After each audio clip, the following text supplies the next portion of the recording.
उसके होंठ, उसकी आंखें, उसके चेहरे, उसका पेट, उसका ब्रेस्ट, उसके हाथ, उसके पांव, उसके कमर, कोई भी पार्ट्स ऐसा नहीं है जहां उसको घायल नहीं किया गया।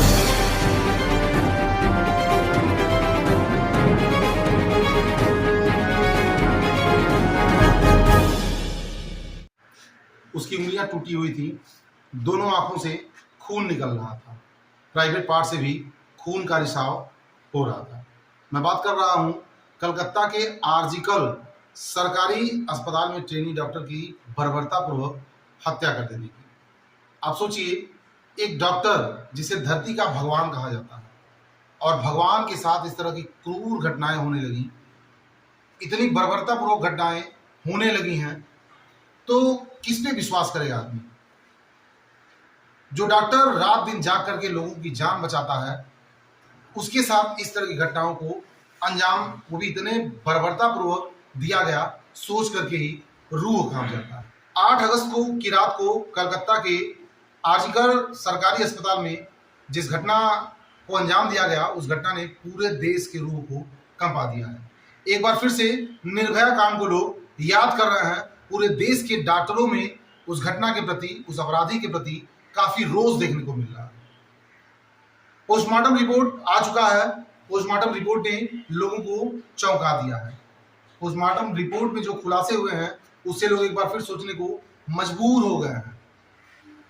पोस्टमार्टम रिपोर्ट में खुलासा हुआ है कि पहले उस ट्रेनी डॉक्टर की आंखों पे घूसों से वार किया गया, जिससे वो आंखों पे लगाए चश्मे टूट गए और उसके शीशे जाकर के दोनों आंखों में चुभ गए।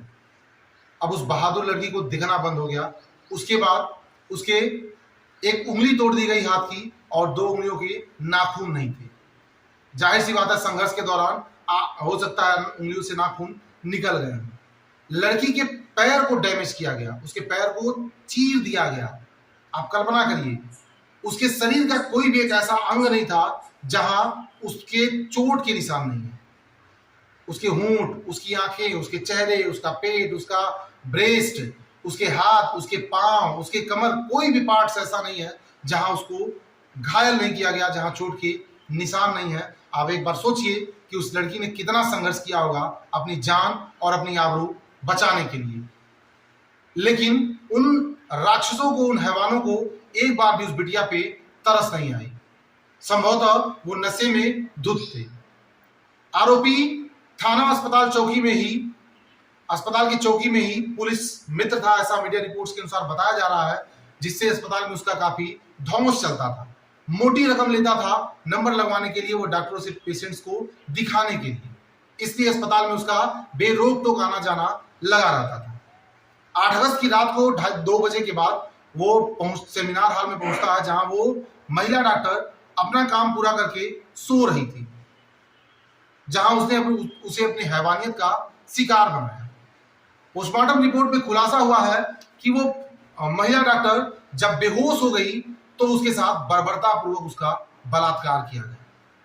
बेहोशी के हालत में उसके साथ हैवानियत हुई। आप एक बार सोच करके देखिए कि उस दरिंदे की मानसिकता क्या रही होगी कि एक लड़की जो बेहोश हो चुकी है और उसके साथ दरिंदगी कर रहा है।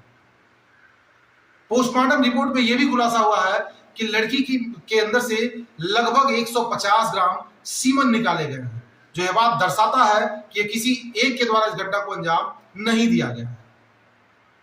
बहरहाल अभी मुख्य आरोपी को तो गिरफ्तार कर लिया गया है, लेकिन अभी यह खुलासा बाकी होना है कि कितने लोग मिल करके इस घटना को अंजाम दिए हैं। धरती के भगवान भी अब सुरक्षित नहीं है, हम आम बहू बेटियों की बात क्या करें? ऐसे अपराधियों के लिए, ऐसी आपराधिक मानसिकता रखने वाले लोगों के लिए कैसा बर्ताव करना चाहिए? हमारे कमेंट बॉक्स में अपनी राय जरूर दें।